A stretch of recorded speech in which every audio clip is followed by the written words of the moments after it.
సంఘములో ఉన్న విశ్వాసులతో కూడా నేను మాట్లాడుతున్నాను. మీ సేవకుని కొరకు మీరు ప్రార్థించండి.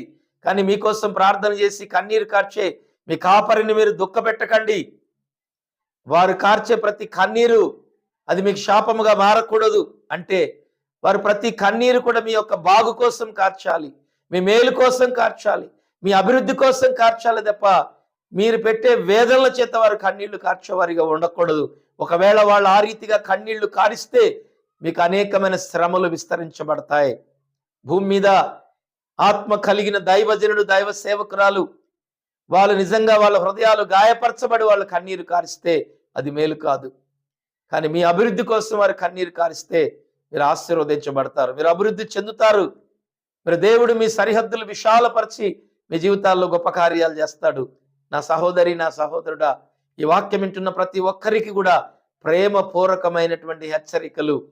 దయచేసి ప్రతి ఒక్కరూ